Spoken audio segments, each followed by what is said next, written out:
Hi hello ನಮಸ್ತೆ, welcome back to my YouTube channel. ನಿನ್ನೆ ನಡೆದ ನೀಟ್ ಪರೀಕ್ಷೆಯಲ್ಲಿ ಕೆಲ ವಿದ್ಯಾರ್ಥಿಗಳು ಕೇವಲ 2-3 ನಿಮಿಷಗಳ ತಡವಾಗಿ ಬಂದ ಕಾರಣಕ್ಕೆ ಒಳಗೆ ಬಿಡಲೇ ಇಲ್ಲ. ಅಲ್ಲಿ ಪೋಷಕರು ಕೈ ಮುಗಿದ್ರು, ಕೇಳಿದರು, ಕೆಲವರು ಹತ್ತರು, ಕೆಲವರು ಕಾಲಿಗೆ ಬಿದ್ದರೂ ಕೂಡ ಸೆಕ್ಯೂರಿಟಿ ಸಿಬ್ಬಂದಿ ಮತ್ತು ಪೊಲೀಸರು ರೂಲ್ಸ್ ಅಂದರೆ ರೂಲ್ಸ್ ಅಂತ ಹೇಳಿ ಗೇಟ್ ತೆರೆಯಲೇ ಇಲ್ಲ. ಇದನ್ನು ನೋಡಿದಾಗ ಸಹಜವಾಗಿ ಹಲವರಿಗೆ ಕೋಪ ಬರುತ್ತೆ.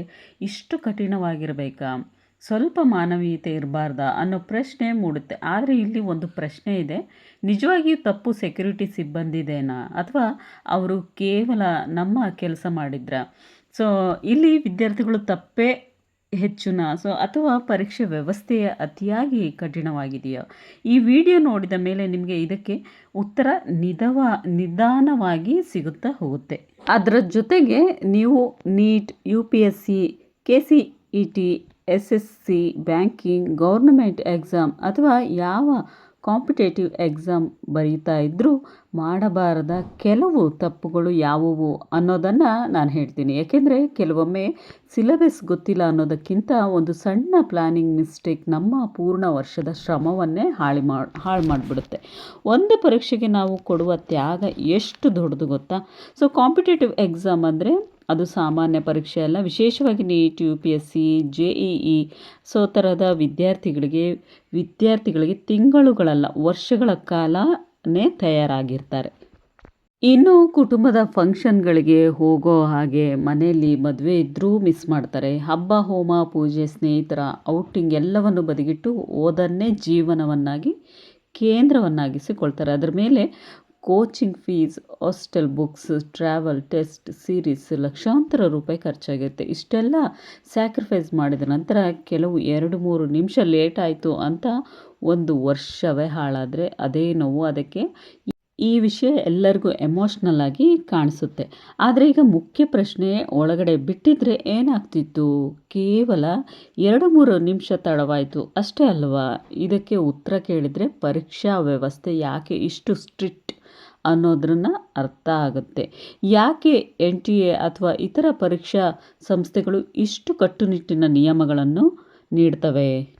ನೀಟ್ ಥರದ ಎಕ್ಸಾಮ್ ಅಂದರೆ ಇದು ಸಾಮಾನ್ಯ ಕಾಲೇಜ್ ಇಂಟರ್ನಲ್ ಟೆಸ್ಟ್ ಅಲ್ಲ.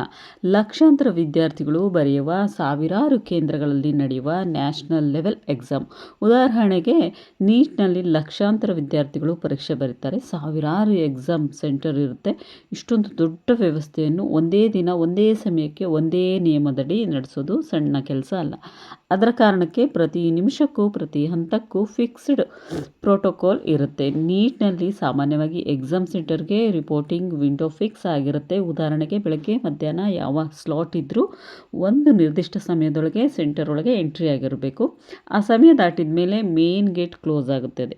1 ನಿಮಿಷ, 2 ನಿಮಿಷ, 3 ನಿಮಿಷ ಎಷ್ಟು ಕಡಿಮೆ ತಡವಾದರೂ ಹಲವಾರು ಕೇಂದ್ರಗಳಲ್ಲಿ ಒಳಗೆ ಬಿಡೋದಿಲ್ಲ. ಇದು ಕೇವಲ ಅವರಿಗೆ ದಯೆ ಇಲ್ಲ ಅನ್ನೋದಕ್ಕಲ್ಲ, ಅದರ ಹಿಂದೆ ಹಲವು ಪ್ರಾಕ್ಟಿಕಲ್ ಕಾರಣಗಳಿವೆ. ಕಾರಣ 1, ವೇರಿಫಿಕೇಷನ್ ಮತ್ತು ಸೆಕ್ಯೂರಿಟಿ ಪ್ರೊಸೆಸ್ಗೆ ಸಮಯ ಬೇಕಾಗುತ್ತೆ. ವಿದ್ಯಾರ್ಥಿ ಗೇಟ್ ಒಳಗೆ ಬಂದ ತಕ್ಷಣ ಅವನು ಡೈರೆಕ್ಟ್ ಬೆಂಚ್ ಮೇಲೆ ಹೋಗಿ ಕುಳಿತು ಎಕ್ಸಾಮ್ ಬರೆಯೋದಿಲ್ಲ. ಅದಕ್ಕಿಂತ ಮುಂಚೆ ಹಲವು ಹಂತಗಳಿರುತ್ತವೆ. ಅಂದರೆ admit card check, government ID verification, photo matching, frisking, metal detector scan, prohibited item check, room allotment confirmation, attendance process, ಸೀಟ್ಗೆ ಸೀಕ್ರೆಟ್ ಮಾಡೋದು. ಕೆಲವು ಪರೀಕ್ಷೆಗಳಲ್ಲಿ ಬಯೋಮೆಟ್ರಿಕ್ ಕೂಡ ಇರುತ್ತೆ. ಕೆಲವೊಂದರಲ್ಲಿ ಅರ್ಮ್ ಫೋನ್ ಮತ್ತು Bluetooth device, hidden mic, smart watch check, electric gadget ಇವೆಲ್ಲ ಅಂತ ತಪಾಸಣೆ ಮಾಡ್ತಾರೆ. ಒಬ್ಬ ವಿದ್ಯಾರ್ಥಿಯನ್ನು ಪ್ರಾಪರಾಗಿ ಕ್ಲಿಯರ್ ಮಾಡಿ ಸೀಟ್ಗೆ ಕೂರಿಸುವುದಕ್ಕೆ ಸಾಕಷ್ಟು ಸಮಯ ಹೋಗುತ್ತೆ. ಈಗ ನೀವು ಇಮ್ಯಾಜಿನ್ ಮಾಡಿ, ಒಬ್ಬ ವಿದ್ಯಾರ್ಥಿಗೆ 2 ನಿಮಿಷ ತಡವಾಗಿ ಗೇಟ್ಗೆ ಬಂದ ಅವನ ವೆರಿಫಿಕೇಷನ್, ಸ್ಕ್ಯಾನಿಂಗ್ ರೂಮ್. ಕಾಂಪಿಟೇಟಿವ್ ಎಕ್ಸಾಮ್ನಲ್ಲಿ 1 ನಿಮಿಷ ಕನ್ಸಂಟ್ರೇಷನ್ ಕೂಡ ಬಹಳ ಮುಖ್ಯ. ಆದ್ದರಿಂದ ಲೇಟ್ ಎಂಟ್ರಿ ಅನ್ನೋ ಕೇವಲ ಒಬ್ಬರ ಸಮಸ್ಯೆ ಅಂತ ನೋಡೋದಿಲ್ಲ, ಅದು ರೂಮ್ ಒಳಗಿನ ಎಲ್ಲರ ಮೇಲೂ ಪರಿಣಾಮ ಬೀರುತ್ತೆ ಅಂತ ನೋಡ್ತಾರೆ.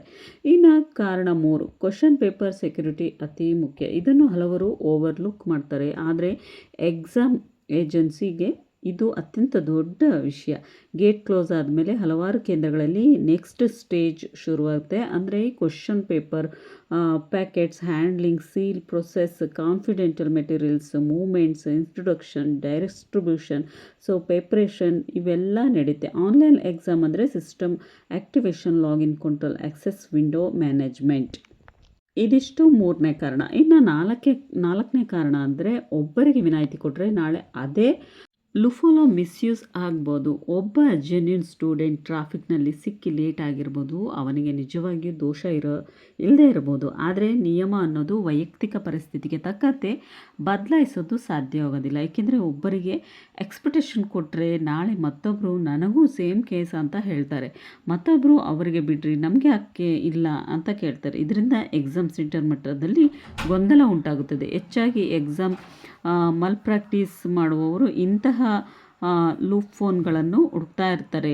ಲೇಟ್ ಎಂಟ್ರಿ ಅಲೌಡ್ ಅನ್ನೋ ಕಲ್ಚರ್ಡ್ ಬಂದರೆ ಅದನ್ನು ಮಿಸ್ಯೂಸ್ ಆಗ್ಬೋದು ಅನ್ನೋದಕ್ಕೋಸ್ಕರ, ಹೆಚ್ಚಾಗ್ಬೋದು ಅನ್ನೋದಕ್ಕೋಸ್ಕರ ಅವಾಯ್ಡ್ ಮಾಡಲಾಗುತ್ತೆ.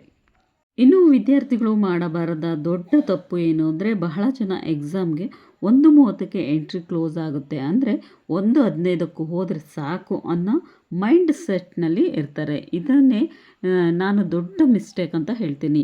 ನೀವು 1 ವರ್ಷ ಓದಿದ ಎಕ್ಸಾಮ್ಗೆ ಸಮಯಕ್ಕೆ ಸರಿಯಾಗಿ ತಲುಪೋದು ಅಷ್ಟೇ ಅಲ್ಲ, ಅಗತ್ಯಕ್ಕಿಂತ ತುಂಬ ಮುಂಚೆನೇ ತಲುಪೋದು ಸೇಫ್ ಸ್ಟೇಜ್ ಅಂತ ಹೇಳ್ಬೋದು.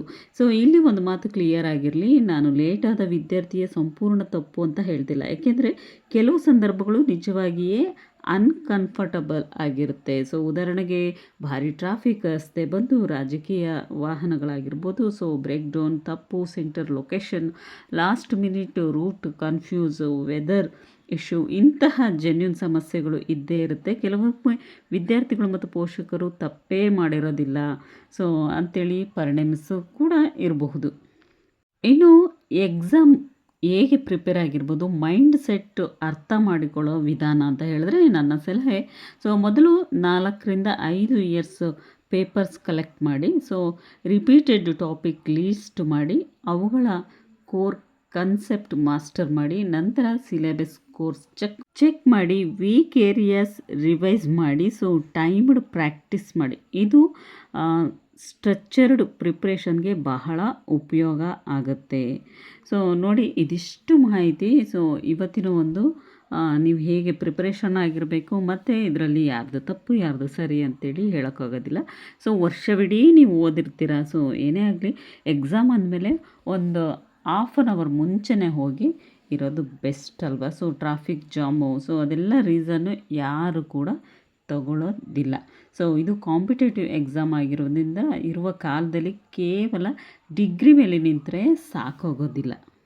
ಒಟ್ಟಿನಲ್ಲಿ ಹೇಳಬೇಕಂದ್ರೆ 2 ನಿಮಿಷ ತಡವು ಸಣ್ಣ ವಿಷಯದಂತೆ ಕಾಣ್ಬೋದು, ಆದರೆ ಕಾಂಪಿಟೇಟಿವ್ ಎಕ್ಸಾಮ್ ಸಿಸ್ಟಮ್ನಲ್ಲಿ ಅದು ದೊಡ್ಡ ಪರಿಣಾಮ ಉಂಟು ಮಾಡ್ಬೋದು. ಅದಕ್ಕೆ ರೂಲ್ಸ್ ಇಷ್ಟು ಕಠಿಣವಾಗಿರುತ್ತೆ. ಹಾಗಂತ ವಿದ್ಯಾರ್ಥಿಗಳು ನೋವು ಚಿಕ್ಕದು ಅಂತಲ್ಲ, ಆದರೆ ಈ ಸಿಸ್ಟಮ್ ಬದಲಾಯಿಸುವಷ್ಟರಲ್ಲಿ ನಾವು ಮಾಡಬೇಕಾದದ್ದು ಒಂದೇ, ಪ್ಲಾನಿಂಗ್ನಲ್ಲಿ ತಪ್ಪು ಮಾಡ್ಬೋದು. 1 ವರ್ಷ ಪರಿಶ್ರಮ, ಮನೆಯವರ ತ್ಯಾಗ, ನಿಮ್ಮ ಕನಸು ಇವೆಲ್ಲವನ್ನು ಕೇವಲ ಲೇಟ್ ಆಯಿತು ಅನ್ನೋ ಕಾರಣಕ್ಕೆ ಸೊ ಸ್ಕಿಪ್ ಹಾಕಬೇಡಿ. ಸೊ ಎಕ್ಸಾಮ್ಗೆ ಓದೋದು ಎಷ್ಟು ಮುಖ್ಯವೋ, ಸೊ ಎಕ್ಸಾಮ್ಗೆ ಸಮಯಕ್ಕೆ ಸರಿಯಾಗಿ ತಲುಪೋದು ಅಷ್ಟೇ ಮುಖ್ಯ ಅಲ್ವಾ. ಸೊ ಇವತ್ತಿನ ಈ ಮಾಹಿತಿ ನಿಮಗೆ ಹೇಗೆ ಅನ್ನಿಸ್ತು ಅಂತೇಳಿ ಸೊ ಕಮೆಂಟ್ ಬಾಕ್ಸಲ್ಲಿ ತಿಳಿಸಿ ಫ್ರೆಂಡ್ಸ್. ನೆಕ್ಸ್ಟ್ ವ್ಲಾಗಲ್ಲಿ ಮತ್ತೊಂದಷ್ಟು ವೀಡಿಯೋಸೊಂದಿಗೆ ಮತ್ತೆ ಸಿಗ್ತೀನಿ. ಯಾರೆಲ್ಲ ಹೊಸಬ್ರು ನನ್ನ ಚಾನಲ್ನ ನೋಡ್ತಾ ಇದ್ದರೆ ಇವಾಗಲೇ ಹೋಗಿ ಸಬ್ಸ್ಕ್ರೈಬ್ ಮಾಡಿಕೊಂಡು ವೀಡಿಯೋಸ್ನ ನೋಡಿ. ಸೊ ನೆಕ್ಸ್ಟ್ ವ್ಲಾಗಲ್ಲಿ ಸಿಗ್ತೀನಿ ಫ್ರೆಂಡ್ಸ್. ಟೇಕ್ ಕೇರ್, ಎಲ್ರಿಗೂ ಲವ್ ಯು ಆಲ್.